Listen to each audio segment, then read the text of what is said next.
What's good? What's good this morning? Y'all know what it is. It's your boy Trey, and this is First Formation Morning Sports Talk, presented by, of course, E2G Sports Network. So come on and fall in with us this morning as we get to bring you all what's going on in sports, the latest things going on in sports, and make it happen. 1 second, 1 second, 1 second. I'm sorry, hold up. I gotta correct something. Um,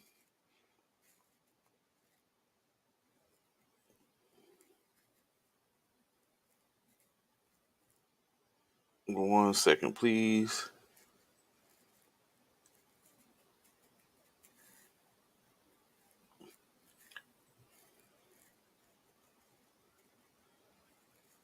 One second, please. Okay, I'm sorry about that. But so yes, y'all know what it is. It's your boy Trey. Y'all know me. Uh, got a couple of things to talk about here and there. As we know, we're about 19 days, getting closer and closer to the start of the NBA season. Pretty excited for that. Of course, that brings on the conversation talk when it comes to the military basketball community. Of course, I'm here for that, being a former service member myself into sports. So, of course, that's some stuff to talk about to get into. Coming in this coming as their season for or the time frame is about to kick off a bunch of different tournaments that's scheduled and ready to go on. So that's a whole vibe coming up for those that follow military basketball. Uh, Football season, as we know, was waited on.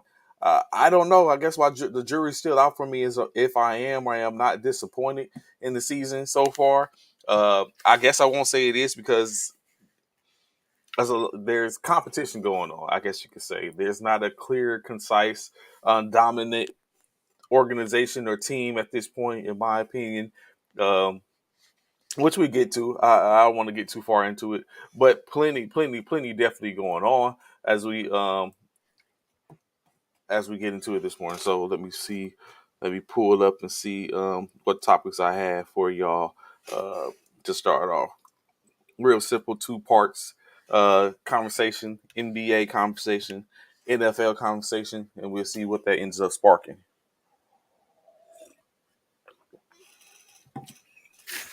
Excuse me. Why you all in my head? We see round we go. Today being Wednesday, it's hump day, as my cohort Bishop would say. This Wednesday came kind of quick. Excuse me, my lips feel a little dry. This Wednesday came kind of quick, in my opinion. Matter of fact, I know there's something I'm gonna have to go do in a few minutes. But yeah, this Wednesday came kind of quick, but yet it's here. That means tomorrow, Thursday night football, uh, weekend eve, as we would call it. The weekend's here already, back in full effect. Interesting. So, as I was saying, going into the NBA conversation, let's start there.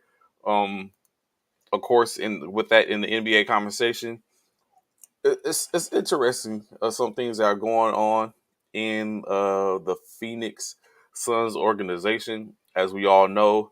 Um, they have the situation with Robert Sarver, who is their majority owner, in which Mr. Sarver basically was banned for a year due to misogynistic or racial epithets and slurs and conversations and just workplace violations from a standpoint to where he was fined and suspended. Players and certain people, other people in a certain organization start calling for his head, basically stating that it is not enough for him just to be fined a year. He should be removed from the organ from the league, in which Robert Sarver has come to realize that he thinks everything in which he's put forth has gone in vain, and he wants to just basically disengage because he believes in the league from his standpoint. And now he's basically going to look for someone to buy the team. So I'm very sure that's very tumultuous for the most part when you come to and you're discussing and talking about the NBA um, or the organization, correction, the Phoenix organization. But now to add, in my opinion, to add a little spice to the organization that we know as the Phoenix Suns, now center DeAndre Ayton came through, uh, was um, spoke with yesterday, and he alluded to and let it be known and understood that he has not spoken to his head coach, Monty Williams, since Game 7 of the NBA playoffs last year, which is interesting for the most part. As you know, if you didn't know already, DeAndre Ayton was benched by Coach Monty Williams in the Game 7, playing only 17 minutes, which is not expected for a player in his caliber of what they believe that he brings to the team. But 17 minutes, he was benched with this, only playing 17 minutes early in the game in which then Dallas, when they played the Dallas Mavericks, end up throttling them by a 33-point deficit. Smacked them up and down the court. 33 points before Dallas went on to play the Golden State Warriors in the best of seven series in the Western Conference Finals. Um, but yeah, so he was benched, of course. Had a problem with that, I'm sure. He was a restricted free agent this year, so he did go and sign a $133 million offer sheet with the Indiana Pacers, in which Phoenix matched and kept them in house. Um, they had a team dinner Monday in which Coach Monty Williams basically stated that everything has been put to rest. He doesn't have any problems, and he believed that DeAndre Ayton could put to rest as well. In which DeAndre Ayton kind of has a different mindset going in. I guess he's basically saying that when he steps between the lines, it's all about business. So I don't know. What it was in which caused the benching. Even now, after the fact, DeAndre Ayton said it was an internal issue. Uh, but now it's like, was it that much of an issue to where you don't talk to your coach for this time frame? Monty Williams kind of, I think, in my opinion, tried to make I ain't gonna say excuse, but try to basically quell the situation, stating that he's seen Aiden working out prior to the beginning of the camp. He saw him working out as well as other players, but he decided that he wanted them to get into their own kind of zone and they didn't want to bother them. So he didn't engage them in any way. Um, and then they spoken. I mean, they of course all the players spoke as a team Monday as they started practice on Tuesday, and then additionally he said that sometime throughout the season he will engage every player one on one, but that's in due time. So those that are out there, what do you think about the situation where if you are a player or a coach or even let's say a parent, a NCO, a leader, officer, and you don't speak to someone that is even one of your supporters that you have the ability to have an influence on, and y'all don't speak per a situation that happened, let's say roughly about what 3 months ago, 4 months ago. Um, do you see that as being problematic? I'd like to know if you're in the comments. Just go ahead and tap in. Um, I'm interested to know.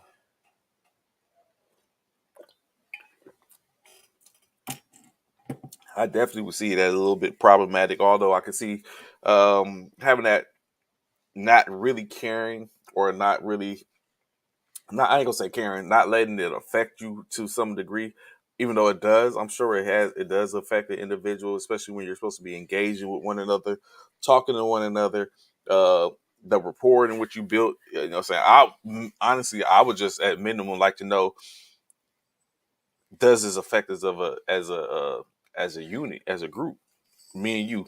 that me and that particular individual, um, just to know where I stand. Like I know, okay, I can't sit up and approach you a certain type of way, and that basically puts me in perspective. The perspective, okay, if I speak to this individual, I need to speak to him this way. I need to engage him this way. What's good? What's going on, Freddie? Good morning, sir. Glad to see you in the formation this morning, brother. Um, but yeah, that's where I'm at with it. Like I clearly would think that could become problematic at some point. Um, you kind of want to know where people's at, and that would be my main focus on is understanding and know where DeAndre's at when it comes to me and DeAndre Aiden and as being the coach. So that I guess that's more to see as the season gets ready to start. We'll probably see that more conversation and have an understanding of okay, this is what they're doing, this is how they're interacting or not. Or it could just be, saying, one of those things where one on one they need to clear the air. It's one thing to sit up and talk to the players in the open forum unless they address one another in an open forum. But I think it's definitely something for them to get into uh, amongst each other, in which it seems to be a lot of that going around, especially when it comes in reference to the NBA. Um, the other conversations, other news.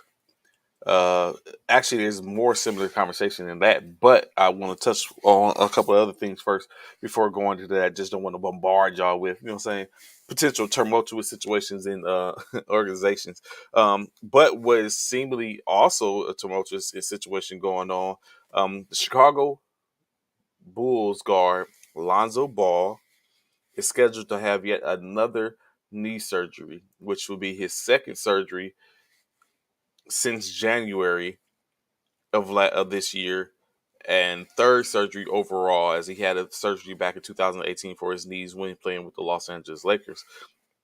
But basically, Lonzo Ball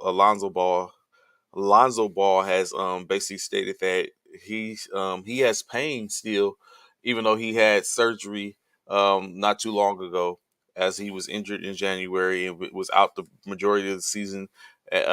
But he has pain when it jumps, running or jumping causes him pain.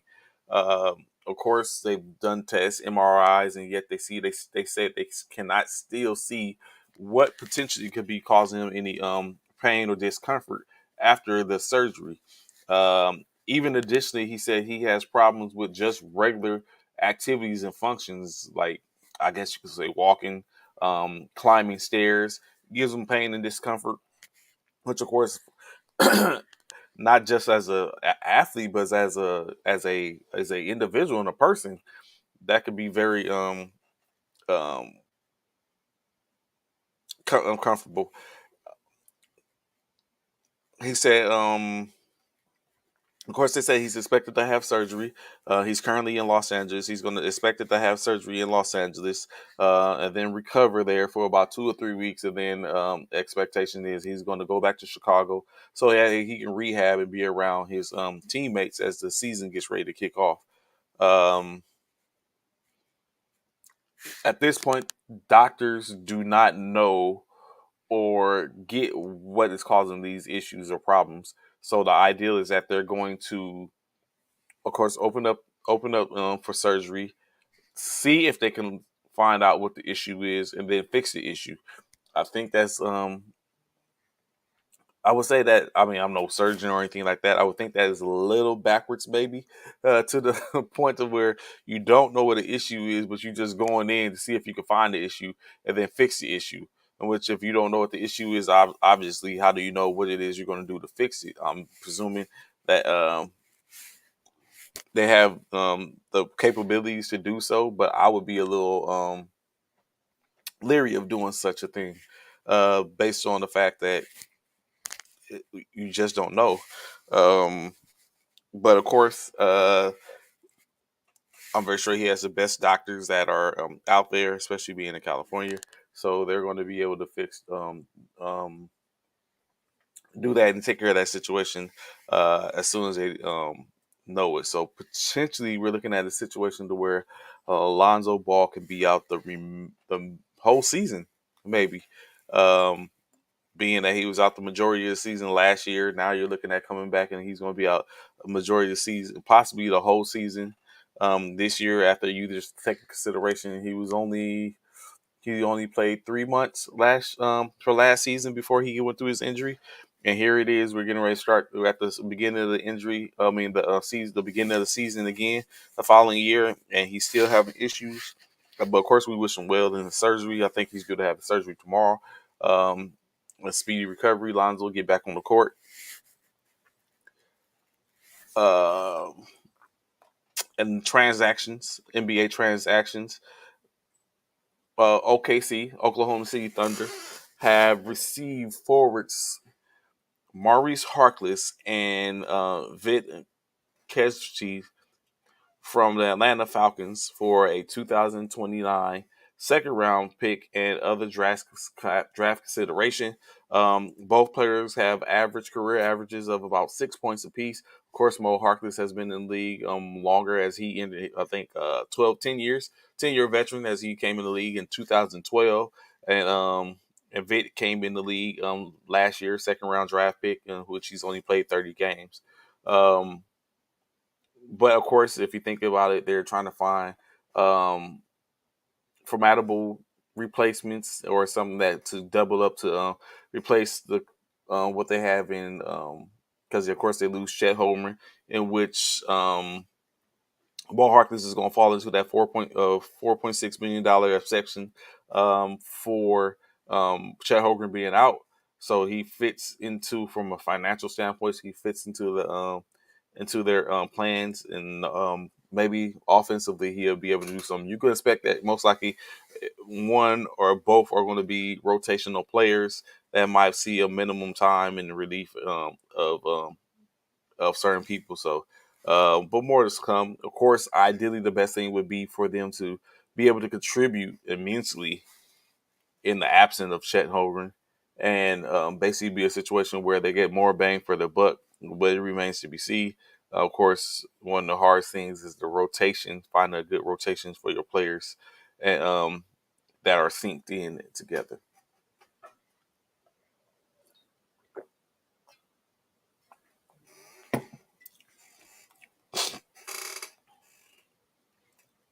So, a couple of things, other things when it comes to NBA. Brooklyn, Brooklyn stand up. You know that's a couple of people's favorite player. Brooklyn uh, head coach Steve Nash has gone on record and reiterated that him and his star Kevin Durant, forward for the Brooklyn Nets, are going into the season with the air cleared. As I said, we had something else to talk about in reference to when we talk about the situation between a coach and a player. Um, But both of them are going in. From what Steve Nash says, is he's going in with all the air cleared. There's no issue um, in their locker room. He stated that he's known Kevin Durant for a long time, and that he's not concerned with um, any. He's not concerned with anything in which the situation. Of course, we know Kevin Durant at the end of the season stated that he wanted to be traded, and also stated that he wanted even Steve Nash or Sean Marks, or both of them fired. Steve Nash being the head coach, Sean Marks being the general manager. He wanted them gone.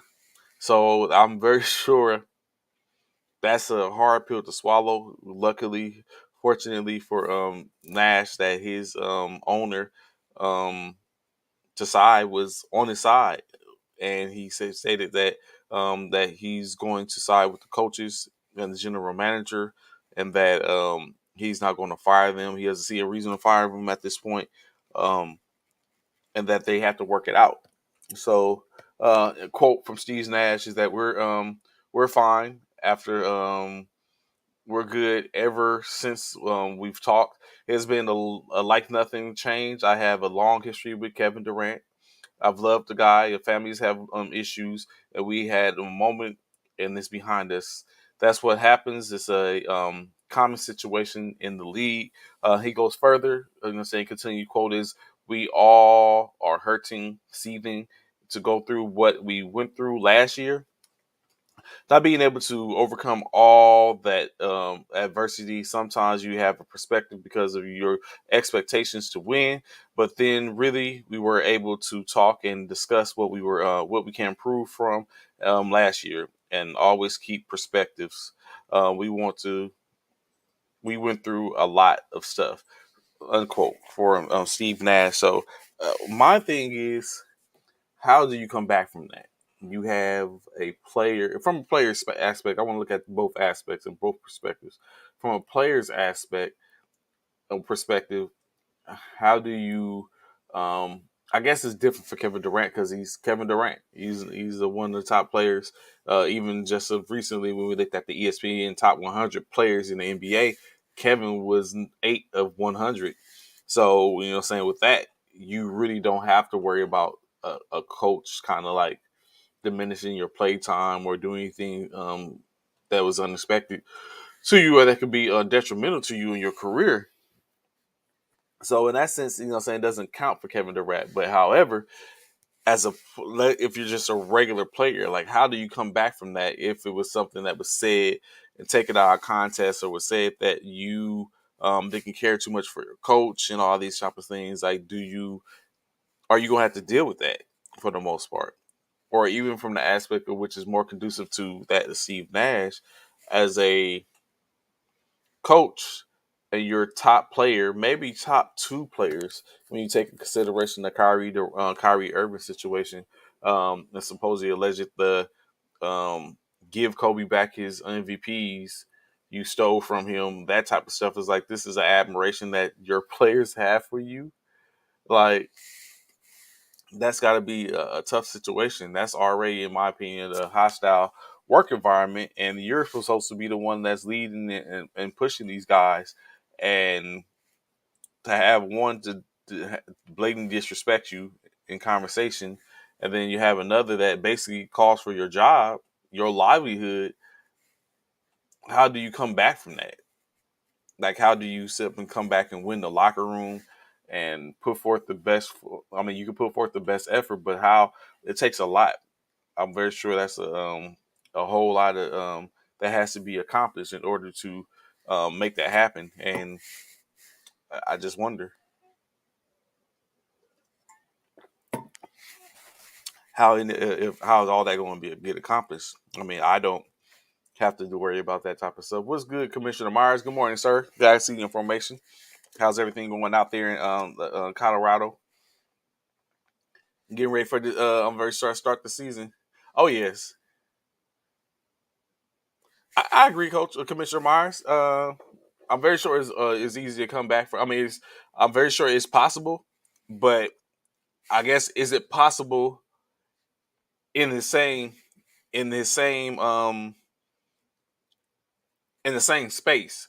Like, is this a situation to where maybe Steve Nash, if the organization doesn't work out, because I would think that the Omer Tsai, he now has been spoken to with Kevin Durant. They said they all have a conversation, they all had a meeting, and now what comes up is, does he get put in a position to where now he's paying attention to what's going on with his team, and if his team is not being successful or is not doing, I'm very sure there's expectations, especially as the owner, there's expectations, and he starts to wonder like what's really going on, or you start to have a situation to where Steve Nash may lose his locker room uh, as the season gets. We all know what happens with losing. Like, I sat and watched the team last night with the with intramural football. I watched a team that basically fell apart when they lost one game. Their first game of the season, they lost and fell apart. Bickering, arguing, talking about people getting beat, quarterback not seeing people, all this type of stuff. A player, I even heard a player is like, I'm not, saying, I don't care about this because they got beat on the play. Like, that's like losing does things to teams that aren't well gel together, it does things. So okay, it's to win. Got it. So like I said, if you're not winning, then that becomes it becomes a different animal. Winning takes sacrifices, and that's egos, personalities, time, all that type of stuff. But when you're not winning, it puts a strain on things. And so I wonder, yeah, so I could assume that maybe not winning will start to put a strain on that organization. And then of course, um, the owner, GM, all those powers that be will start to wonder, like, is this the right person for the job? Or I wonder, does it start to seep in what the player was saying when it came to is like, okay, start paying attention. So it's interesting. I think it's going to be a whole dynamic that hasn't been that's currently not exposed um, in Philadelphia, to where it's just going to be one of those situations where it's out, it's out there, and we're going to see what happens in state, in which you can't remind. What's good, Eric? What's going on, brother? How you doing this morning? Glad to have your information as well. So it's going to be one of those situations where it's going to come out, and hopefully it's not as bad, because I don't think Brooklyn can go through two horrible seasons. Like, they just went through the whole situation, the debacle with James getting traded mid-season for Ben Simmons. Ben Simmons coming over and not playing a single game when they probably needed him. But now they said Ben is back. They said he's in camp. He's looking good. Seemingly any mental issues have been put to rest, and he's ready to go. Even potentially Ben Simmons running the point, as I seen on ESPN. They had a depth chart outlook in which they had Ben Simmons at the point, Kyrie Irving at the two, uh, Joe Harris at the three, KD at the four, and um, Nick Claxton at the five. And then I think the sixth man was Seth Curry. Of course, you still have people like Patty Mills and a couple of others. So it's it was interesting, because we see that in which we thought initially that in which we had seen a different model, which they had Ben Simmons at the three. I mean, correction, at the four, potentially, and Seth was the two. And so, but yeah, so now it's going to be interesting to see um, what goes on in Brooklyn. I guess, they're being watched. Um, Boston's being watched after their situation, where now their coach is not going to be at the helm, and Coach Mazzulla is going to be pushing them. As always, the Lakers are going to be watched just because they're the Lakers. Um, Golden State's going to be watched because they're going to see how they can do, if they can become the two-time defending champion. Uh, of course, the teams that just these blockbuster trades, um, with the blockbuster trades, Minnesota's going to be watched to see if it was worth them giving up what they gave up to bring Rudy Gobert into the fray. Additionally, Utah with with all the trades and pushing away three of their top, Bogdanovich, Mitchell, as well as Gobert. Mitchell now in Cleveland, they're going to be watched. Atlanta's going to be watched. Like, yeah, it's going to be an interesting season. I'm here for it. We're here for it. Of course, we'll be here to talk about it. Coach says, Commissioner Meyer says, um, Steve Nash, Hall of Fame player. He can say what he wants. It's a true. It is. It is. Is it true about Kobe deserving the MVP? Yes, but show your maturity when you say that out loud. Is it? Did Kobe deserve those? Was this Kobe's? Maybe so. I'm just asking a question now. As y'all know, if y'all been watching, I have my whole mindset when it comes to my beloved Lakers has taken a little bit of a turn here and there, in which I have I wonder certain things. LeBron, I have a different outlook on at LeBron now. You know what? Even yesterday, I think I'm gonna have on the show tomorrow. Um, this guy Gene Williams, I started with him while I was in Fort Hood. He brought up an interesting fact, and Commissioner Myers, being a Lakers fan, please feel free to chime in. He brought up an interesting fact, right? So he said he believes that, and I'm paraphrasing, that Patrick Beverly is probably going to be a good thing for the Lakers. He thinks Patrick Beverly is a good pickup for the Lakers. Why? Basically, he feels that Patrick Beverly. Well, no. One thing, when I asked for an elaboration, let me pull it up real quick so I could get this actual quote. In which I was like, I could get down with what he was saying. I could see it to a degree. Let me see. Will.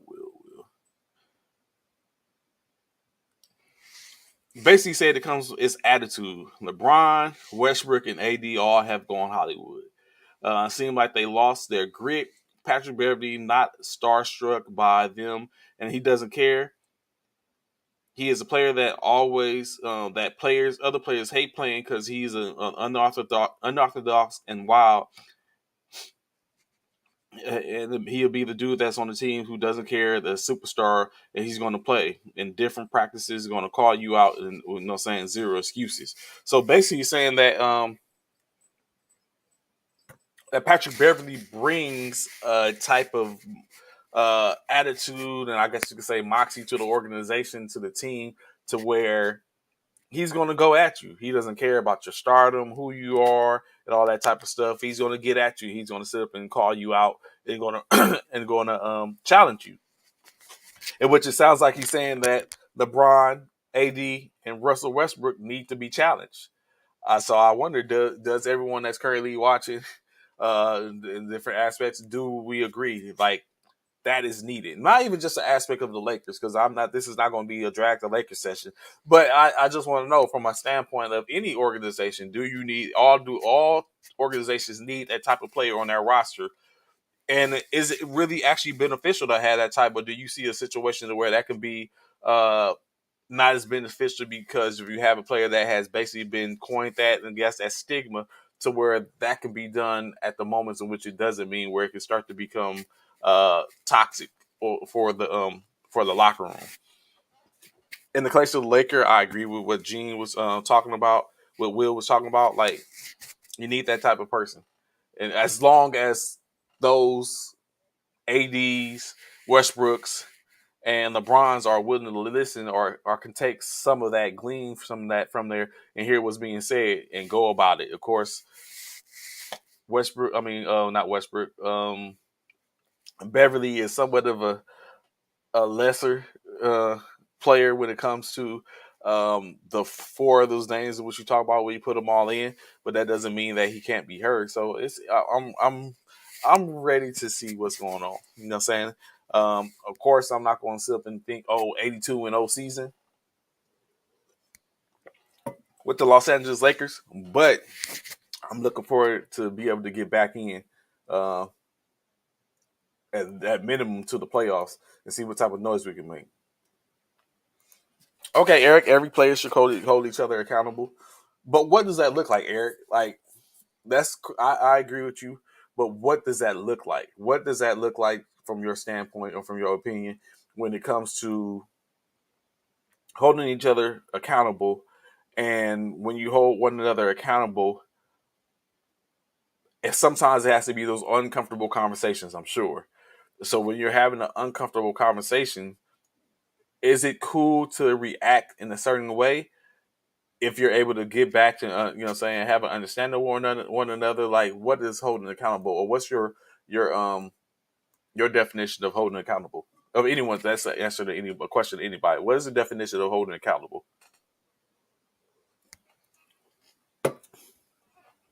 Because I would see it as, sometimes you got to say those things in which people don't want to hear, and then at the times in which you say the things that people don't want to hear, you're leaving yourself open and susceptible for people to say things that you may not want to hear as well. Or you get some people that are becoming their feelings, and opposed to being constructive, they tend to say things that could be destructive, for the simple matter of what they're saying, how they're saying it, and how's it come across. So, what is holding accountable?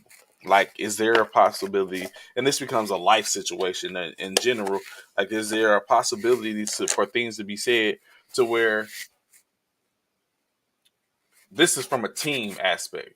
What about if you're in a certain community with someone, and it's not a team thing, but it could be a team thing, but like things are said that are counterproductive to what you believe can be beneficial to you or constructive, and you look at it as saying like people are throwing shade, people are preying on your downfall, and things of that nature. Like, how does all that come to one to where that accountability aspect is being taken in as opposed to being repelled because you feel it as someone's trying to be disrespectful, or they're trying to shade you and all that type of stuff, trolling you, like that matter. It's like and it goes in a whole bunch of different ways. But I would just wonder, like, how is that?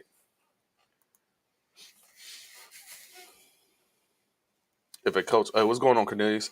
If a coach can't do it, what difference will a player make? I'll come back to that in a second. Cornelius, I think I could connect that to something. Uh, no matter what position or how big you of a star you are on that court, you are professionals. True point, facts. Uh, when you do wrong, anyone should be able to correct you without the negative response. Uh, uh, so I agree, Eric, and that comes in. I think it's in a moment in which the problem will be an issue.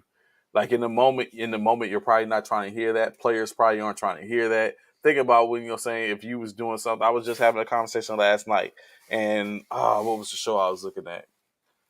Oh, I was looking at the Resident. And in this particular moment, a doctor was doing an operation. He's the SME on this operation, and with this operation, it's only a few physicians in which can perform this.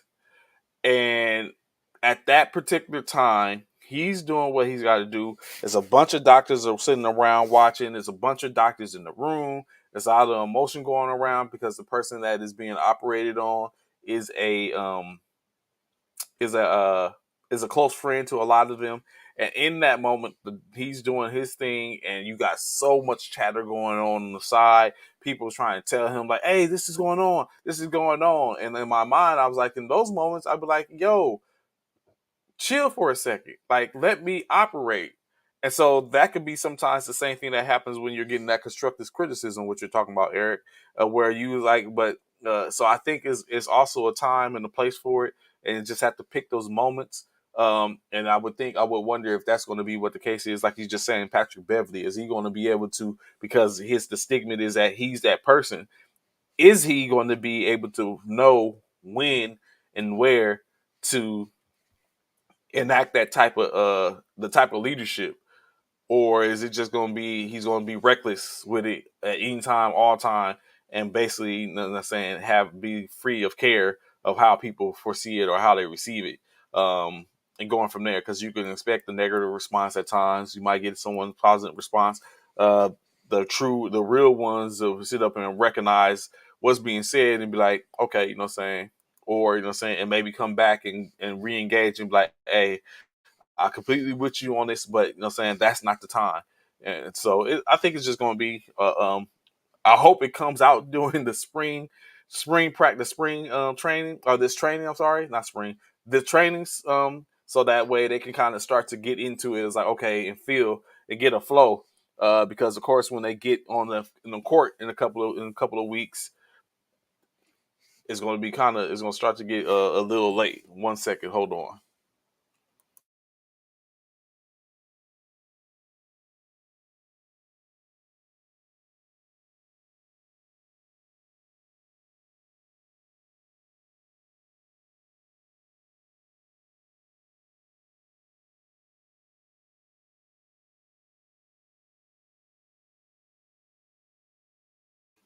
So yeah, so that's basically what I look at. I hope it gets all together. I like I said, I want to see my team do better than they did last year. No one wants to see an underachieving squad, especially when you cheer for those squads or are part of that squad or anything in that manner. Um,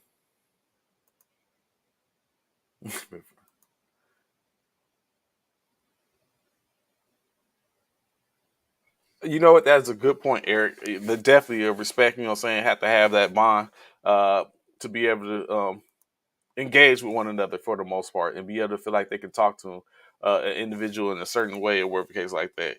Um, and listen, all the part are all a part of leadership. In state is all a part of leadership. You got to have those certain qualities to be able to be a leader, to sit up and know what's the term, know when to fold them, know when to hold them, know when to walk away, know when to run. Uh, so that's just another aspect in which you got to have um, when engaging in those type of things. What's good, Anthony? Good morning, brother. Glad to see you in formation, sir. Um, so yeah, so I agree with this response tenfold, Eric. That is such a true statement. Um, so yeah, so as far as the Lakers, Brooklyn, um, whatever teams you have, Phoenix, um, Boston, um, those teams that have, you know, saying a couple of things that have been tumultuous. I think Utah to a degree. You think so, Snook? That is not the case. That is not the case. When have you seen a problem when LeBron has been challenged and they have gotten rid of a player? What history lesson is that? I'm trying to recall. I should have recalled before I said it, but when has that happened? I'm trying to think. Who was a victim of that? They challenged LeBron and they got sent packing.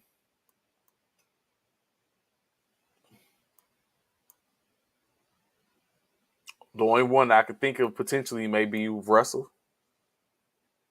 I'm not saying that he challenged LeBron, but per the comments I read yesterday, it's looking like Russ might be up out of there uh, at some point. But yes, Cornelius, if you can, CC, please uh, inform me. What was the like? What lesson? What life lesson? Who learned that lesson?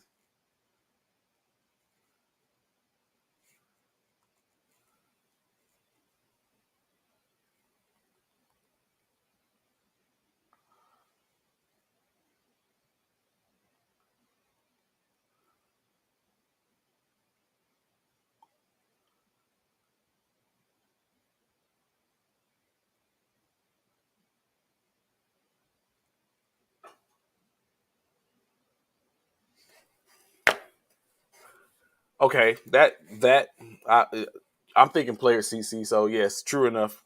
Coaches, yes. Uh,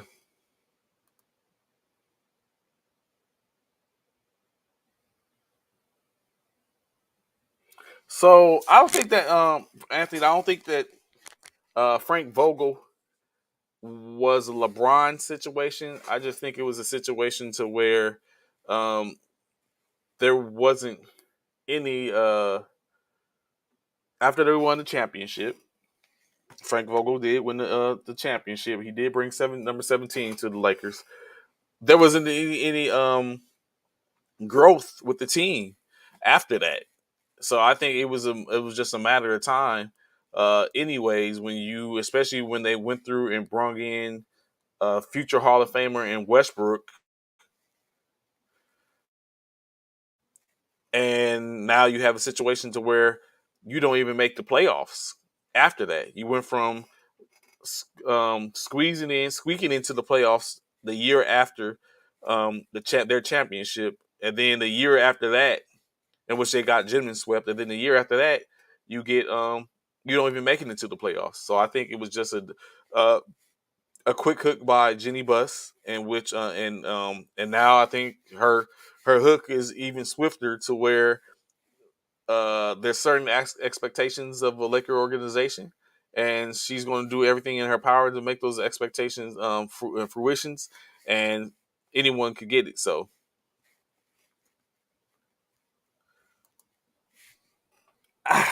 I think that's a different conversation, Snook. Like, yes, you would think that if a coach ain't safe, then who can be safe? Or like people say, if he talked to his if he did that to his mama, then what you think you're gonna do to everybody else? It's just different. Like, I think coaches and players have get different treatment, and that is just one of those things in which a coach and a player can't be considered on the same plateau um, in state, unless it's a coach that is undoubtedly just greatness. Like, I would say but Popovich is getting older, and although he may be considered the goat in basketball currently, um, Pop is older, and you're not going to expect him to continue on coaching too much longer. And he's going to be at some point he's going to have to step down or a case like that. And so you can't say like if he gets fired that, oh man, they fired Pop. What you think they're going to do to us? Do to me as a player if I'm playing badly? Completely different aspect. And I think Pop's got the respect to where he's going to be allowed to play out even if he's 0-82. He's going to be allowed to play out his season. He might be asked to step down after that, but he's going to play out his season. Um, but if a player is doing bad, they've already built a certain rapport and certain so where it gives them some leeway and then to come back. So I don't think you can say where it's safe to say. I don't think it's able to be said that if the coach isn't safe, the player isn't safe. Although I think it could go for the other way around. If a star player isn't safe, then what can happen to the player? But I don't think coaches are going to go on, or going to get taken out and going to go on come.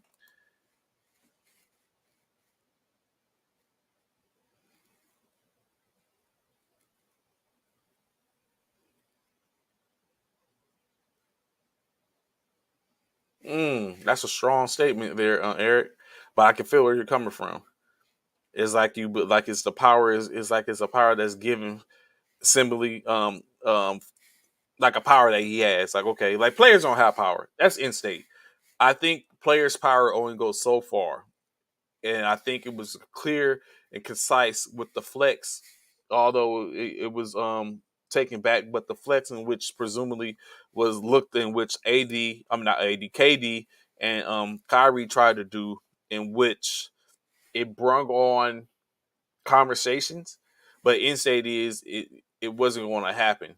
So the power in which players are expectantly think they have, I don't think are that they don't have as much power as they thought. But I'll leave this comment here for a second to marinate. Let me hold on 1 second.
Excuse me, I'm sorry about that. I had to take care of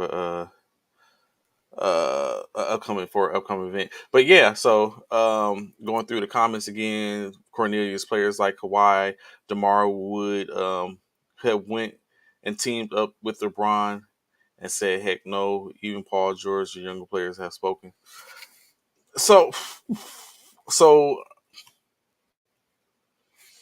hmm. So DeMar, remember, DeMar thought he was about to become a Laker, so he wanted to go with Kawhi. Kawhi didn't want to go with LeBron, obviously, because he had the opportunity and he turned it down. Um,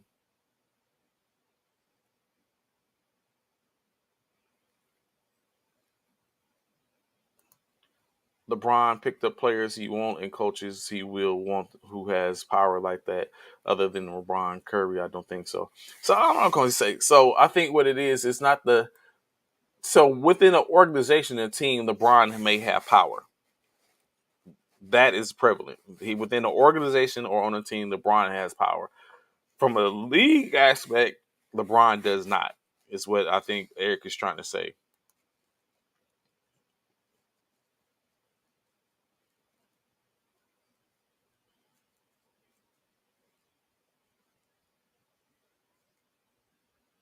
So yeah, so I think that's what it is. Like yes, LeBron has certain ass powers currently, in which I think that power is dwindling, as Eric was just stating about, where it's going to be a point where LeBron is not going to have that or that type of power anymore.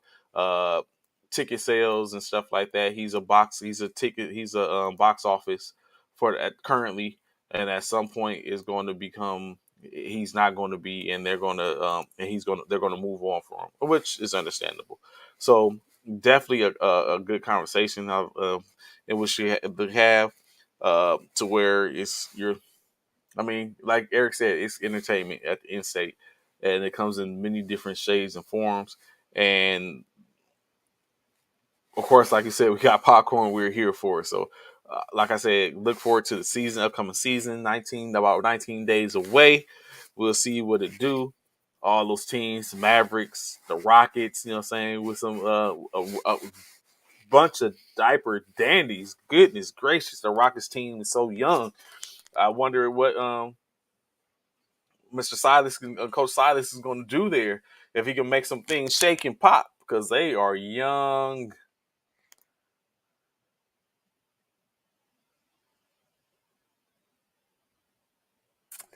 So two things I do agree with. I mean, one thing I definitely agree with Cornelius is Brooklyn drew the line on the power of the player, but I don't know if players have more power. We can make that happen, Anthony. If you want to get down with it, I'm all for it. We can definitely make that happen. I hit you up or put out a thing and see who what takers we got. But man, I don't know, Cornelius. I don't think I thought the players. I was starting to get into a point to where I was like, okay, the players have plenty of power. I don't think so anymore. I think it only has a power for. It's only a handful of players that has some type of power, and that's the ones that have selling power. And if and I think that's starting to dwindle now. Like, of course, they can sit up and dictate the market. You know, saying the market of sales to where if I don't even never see a situation.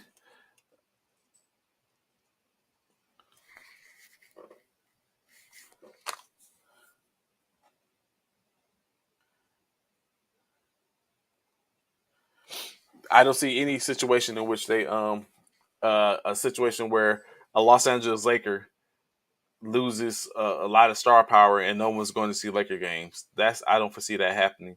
But I think that's as far as the power goes is that star power and the power to bring in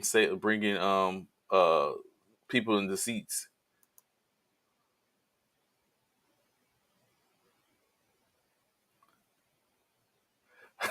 So Cornelius, you think that's what it's going to be? You think that's what's going on? They're holding on to Uduka for that fact of the matter.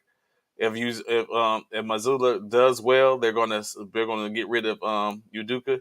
You think that's what was going on?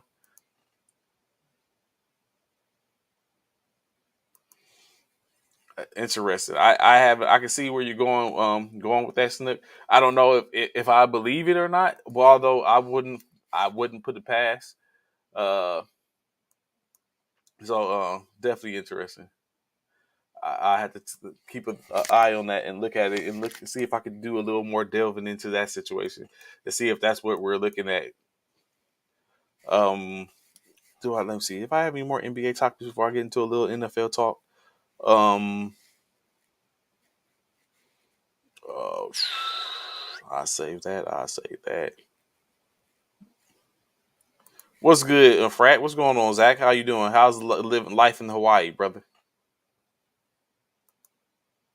Yeah, take a look at the Rockets roster, Eric. Like right now, I think their most notable veteran is Eric Gordon. They got Kevin Porter Jr. possibly at the point, Jalen Green at the 2, the 3 Eric Gordon, uh, Jabari Smith at the 4, and Seguin at the 5. And then they got a bunch of youngsters that's sitting behind them. So the Rockets are hella young at this point. I don't know if there's anyone else in the league that could be younger, except for maybe OKC. OKC, I think, is a young squad for them. The Rockets is a young squad. Orlando, I think, is a younger squad. Yeah, definitely rebuilding stages. Definitely rebuilding stages. So getting into that pigskin, um, of course, you have a little of a situation that's going on, getting ready to pop off in Miami as Cleveland and my correction, not Cleveland, Cincinnati and Miami are about to square off tomorrow, Thursday night football. Uh,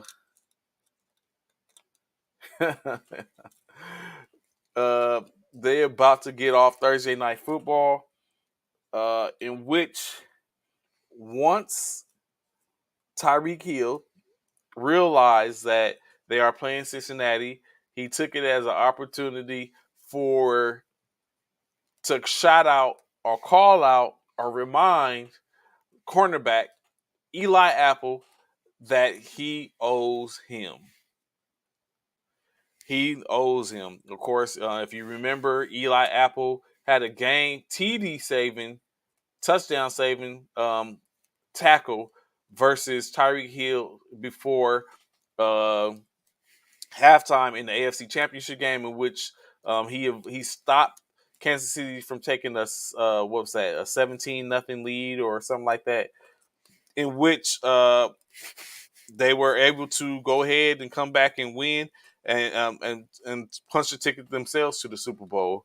Of course, in state is his bros, his brothers, his brethren came to his defense and basically stated that they have his back when it comes to the defensive backs of the Cincinnati Bengals, stating and saying to Eli, we got, saying he ain't got to worry about it. If you come for one, you come for all. A safety, base the third, talked about how it may be a situation when Eli didn't give Tyreek tickets to the Super Bowl. Saying he got to let it go. So I don't know what to make of it, but I will say, just like Eric stated, 4-0.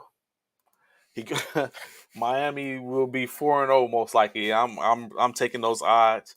Again, he says he's an actor. He watched the little interview 10 times, so it's one of those things. Of course, Eli going to get cooked. Uh, they have a problem. They got problems in wide. They got problems at wide receivers. So Cincinnati may sit up and be biting off more than they can chew. It's all good and fun and games, and saying love when they say they're coming to the aid. But I hope it doesn't turn into one of those situations to where it's like, how you gonna sit up and say you gonna help me out, and you getting punched in your mouth too? Like, we all can't get punched in the mouth. Someone got to be able to fight. They're gonna have their hands full when it comes to that Waddle and Tariq Hill. So it remains to be seen if they're going to be able to take care of business. So it sounds like he's going to get help, but it's like You can't help everyone. Everyone can't be helped. Someone got to sit up and take these L's or get these hands in state. But I mean, Tyreek Hill was pretty. He was buttoned up a little bit last game. But again, that's Buffalo compared to Cincinnati. I don't think they have the same type of defense. So we might see a situation where they just gotta let Eli handle that head up, 1-on-1, to see where that goes. Uh, do y'all think Hill backs up? Is Hill backing up that talk, or does the Cincinnati DBs win that battle? Is Hill going to be locked down? Is that 2 games in a row which Hill going to be locked up and he ain't going to have a huge game? What y'all think? Tomorrow night is going down. Cincinnati, White Tigers, Ice Tigers. We'll see what's going to go, how it's going to go. What is the outcome of that game? Uh, Even further, as we talked about yesterday, I don't know, Eric. He ain't do too well. He wasn't too his stats didn't look too hot last game.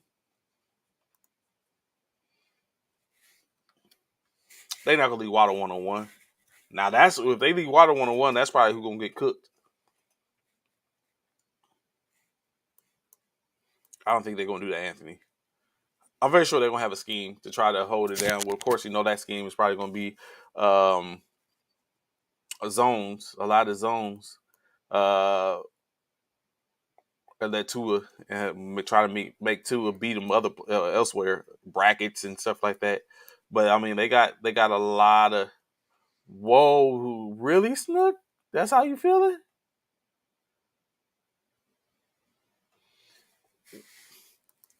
Yeah, that's why I was basically getting ready to say, Eric. They gonna have. I'm very sure they're gonna run some schemes to keep it to make them go play elsewhere. But like I was also about to say, they got more than just. I mean, we say Waddle, we say Hill, but they got Gesicki, they got Breda, they got people coming out the backfield. Emmons, like Miami got weapons.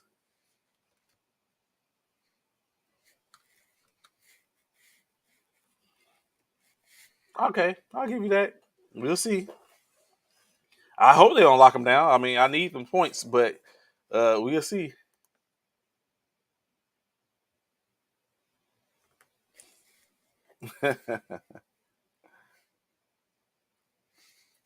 So we'll see. Or both of them get loose. It get to a point to where you got to hold both of them. It's going to be problems.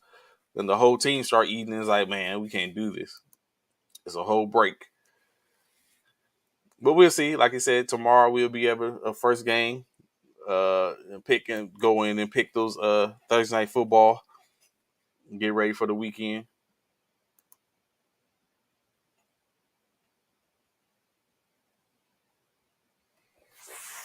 Uh, do you think? And this is just a question. I'm not trying to stir no pots or anything. Do y'all think that Waddle is a better receiver player than Tyreek Hill? Is that a possibility? The rookie is better than a veteran.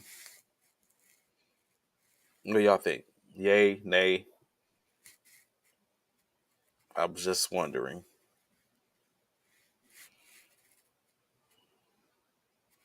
As y'all get to that question, um, unfortunate situation in New York. Wide receiver Sterling Shepard, as we stated. Okay. Oh, just fast? That sounds a little shadish. He's just fast. Wide receiver Sterling Shepard for the New York Giants. Basically out for the season with an ACL injury. Um, Unfortunate when he was just coming off the Achilles injury from last year. And even more unfortunate, he was in his last year with the Giants, in which he had already structured his deal. And now he doesn't even get a chance to play on that deal to where he can parlay into another deal, maybe somewhere else, or extension in New York. So now it's looking like, does Sterling Shepard has he shown enough over the years to warrant him an opportunity to play for someone else again?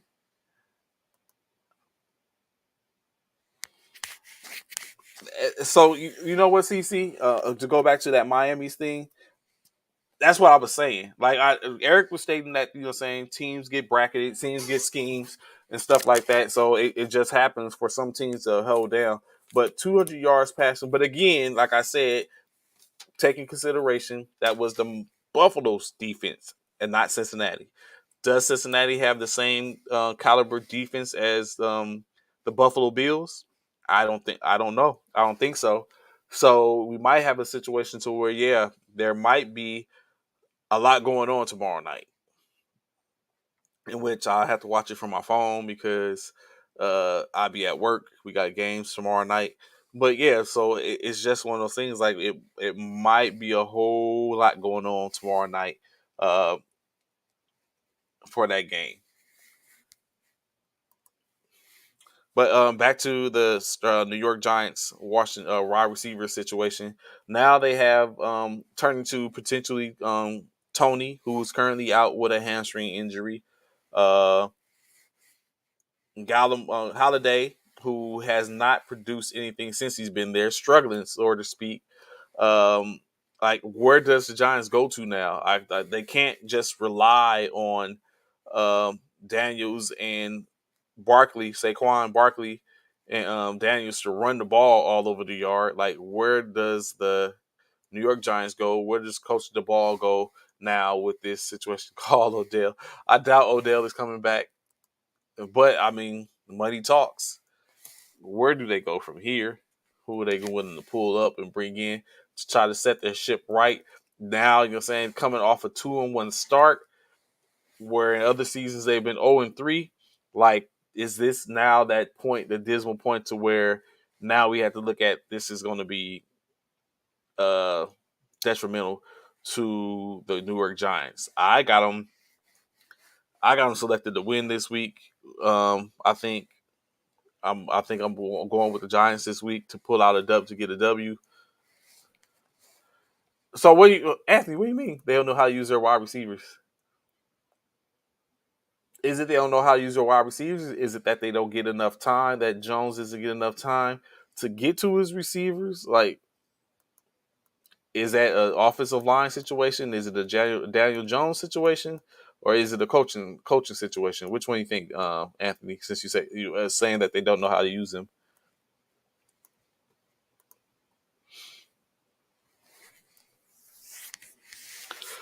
Excuse me. Goodness, long days. So yes, I just wonder that definitely having the issues or some concerns now. Like what, like honestly, what they're gonna do, how they gonna make it through. Of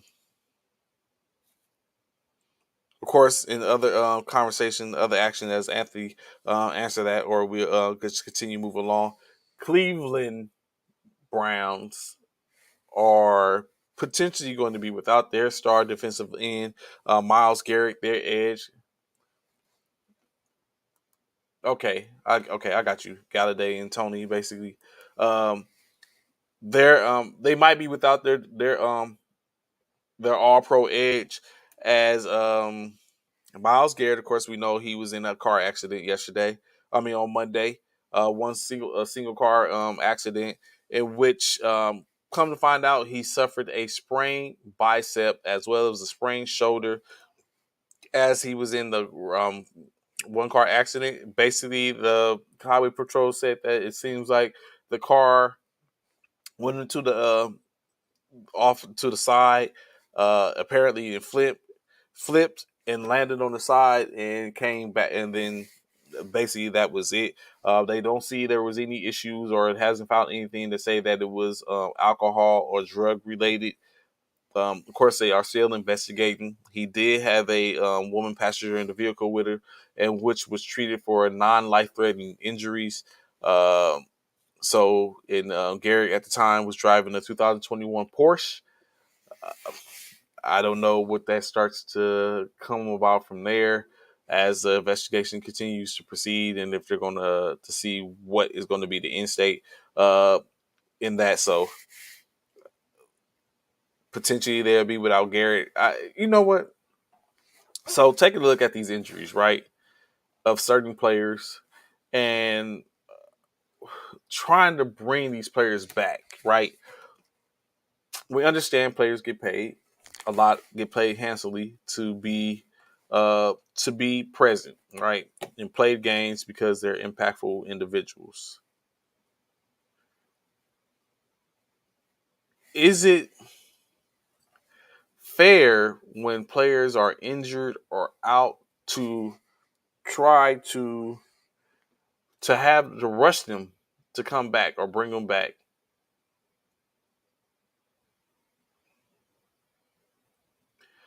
The to rush them and bring them back. Like Garrett, he's injured, sprain sprain chest, sprain shoulders, sprain bicep. Um, Zach Wilson, a sprain. He was out. They was trying to bring him back ahead of time, even though he's due to come back this week or next week. Um, the Cowboys, beloved Dak Prescott, they was trying to trying to bring him back after his fractured thumb, in which or currently they're saying that he is a little delay in his potential comeback, and they're going to take it day by day. So now what was supposed to be 6 weeks for Dak now is looking like or what went from 6 weeks to 3 weeks for Dak is now looking like it's going to be a little bit longer. Or is that just conversation because they're looking at like, oh, Cooper Rush is doing great. We don't need to rush Dak back at this current moment.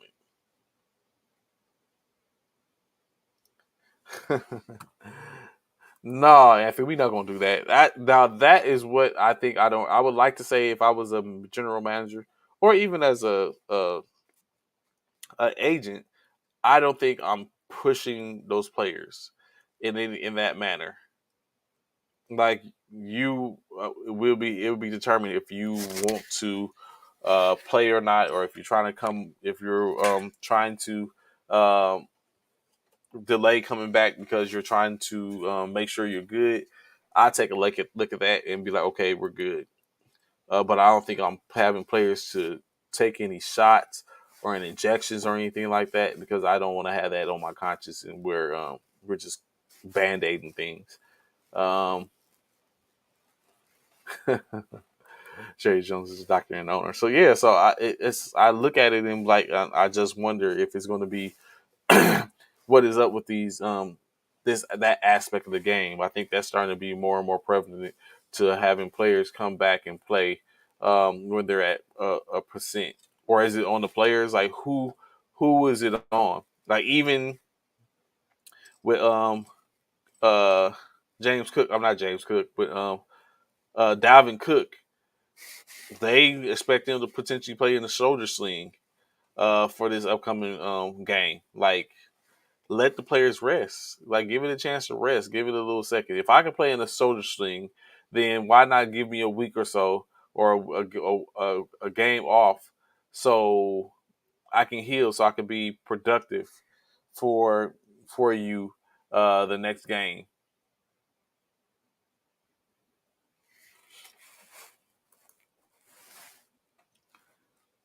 Any Dallas Cowboys fans in the chat? Snook, you still there? Uh, what do you have to say for your beloved Cowboys? Excuse me. What do you have to say?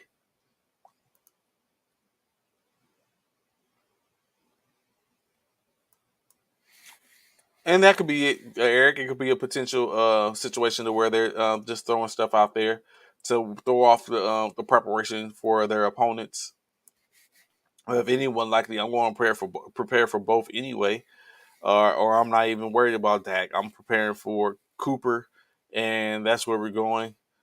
And just keep in mind, said that if that comes in, he's probably not going to be able to put any pressure, pretty distance on the ball. The velocity is probably not going to be the same. It's probably going to come out a little without as much power. So I will continue to just compare for Cooper, and then if Dak makes an appearance, then we got something for that too.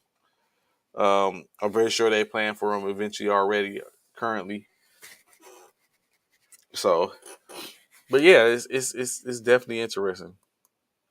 Uh, or how they try to push these players and come back and um, come up and it's sometimes some in some occasions in my opinion it's definitely not a it's deplorable.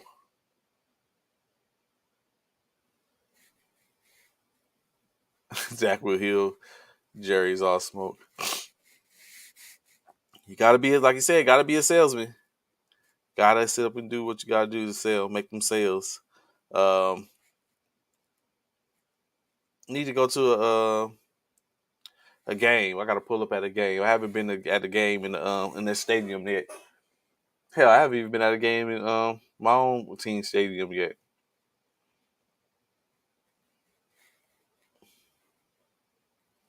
Matter of fact, what stadiums have I been to?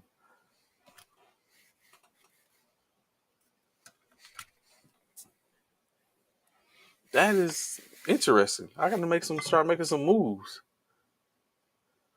I've been to multiple New Orleans games.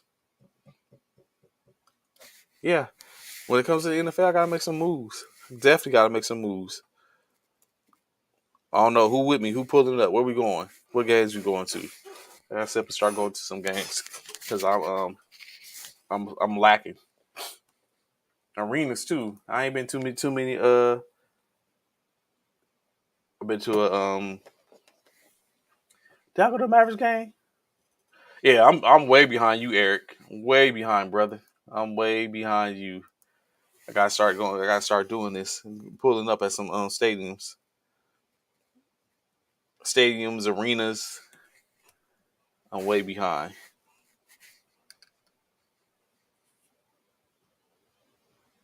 Okay, yeah. So okay, I got you in arenas. Then I ain't got no stadiums. I got, I think one stadium, and that's the New Orleans game. Some New Orleans games I've been to. I've been to a couple of games. I've been to Cowboy. I mean not Cowboys. I've been to Mavericks games. I've been to Chicago's games. I've been to Pelicans games. Yeah, I got to start making some moves. I ain't been to no ballparks either. Now I think about it, I think we just well I know why, but it's like it's because I became a fan of sports later in life, just recently, and I before I was like just mainly a fan of my own particular teams, and I wasn't trying to go see no one else play again unless it was my team, in which my teams are all from the West Coast, so they don't come to particular places and stuff like that. So I wasn't going to see. It wasn't in all the places I was at. It wasn't too many people that were my teams was coming to play, so I wasn't going to see. Or as always, my team would come play at a on like a Tuesday when I live on the other side of the country. I mean, other side, like 2 or 3 hours, 4 hours away from where they're playing at. So that wasn't conducive.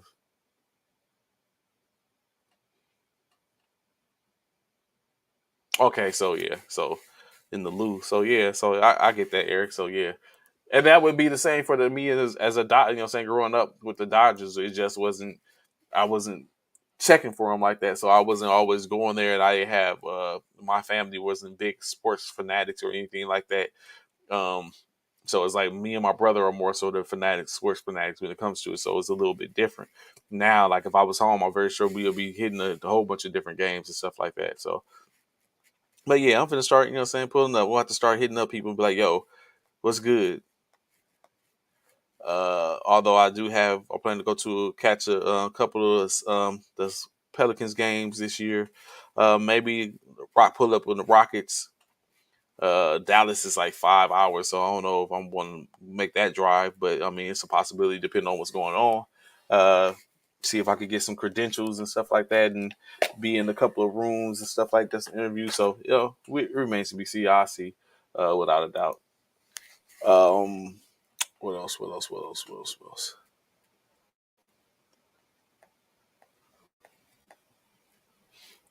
Mm, what we got going on for? No doubt. We have to see what's up. We have to see what's up and go catch some stuff.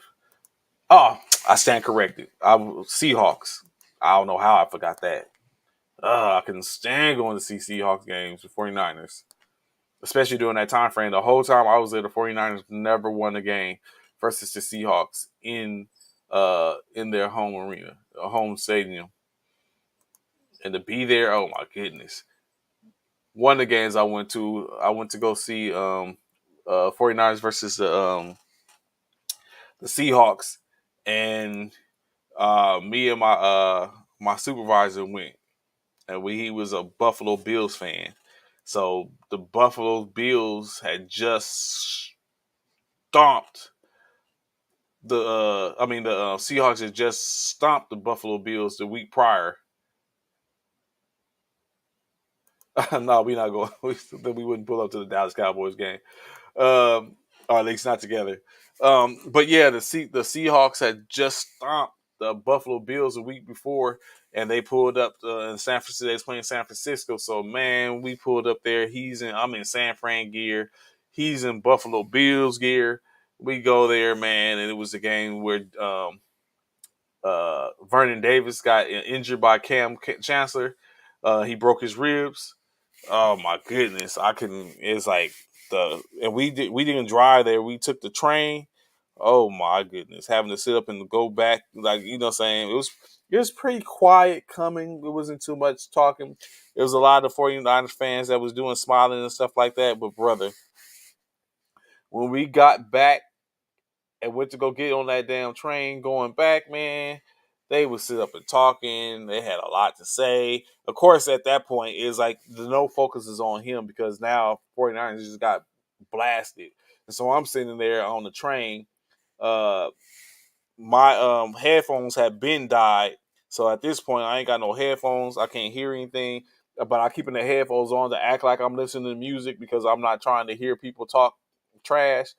And so dudes was getting off the train. They see I was there because, of course, I still have my San Francisco gear on. They're watching me, and they're getting off the train, and then they're beating on the window when the train pulls off, and sit up and like flicking me off, and talking about Seahawks pulling the gear. It was a long day and a long ride back. Let me see. I got Commanders and Vikings tickets and the Dallas versus Viking tickets. Okay. Uh, I got Falcons and Washington tickets. That's when Washington wears all their black jerseys and helmets. So y'all be pulling up for those games, those special games and stuff like that. Color with the special uniforms and alternative joints. Um, Commanders versus Vikings. Dallas versus Vikings. Uh, Falcons and Washington. I need to get on y'all level. You know what I'm saying? Although I'm not traveling all the way back to San Francisco to see a game. Well, at least not yet. I don't know. I may do. I thought about trying to go see the New Orleans the San Francisco New Orleans game in in San Fran. It's just be having to travel, man. I don't pay all those tickets. Hell, I'm a home based travel agent. I'll be looking for the stuff, and I'm like but I don't know. I might sit up and pull some out my hat and go see memories, some stuff.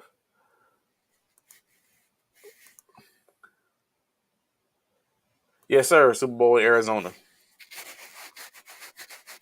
And we talked about briefly yesterday. Shout out to Bishop for calling it on who was going to be who he thought would be the Super Bowl this year.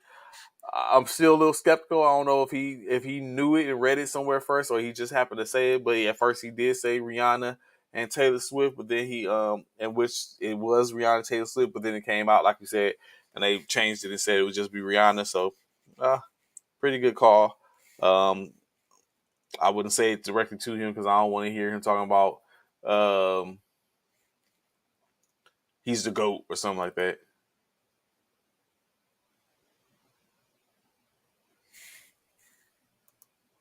Okay, it was you. All right, Anthony, my fault. I stand corrected.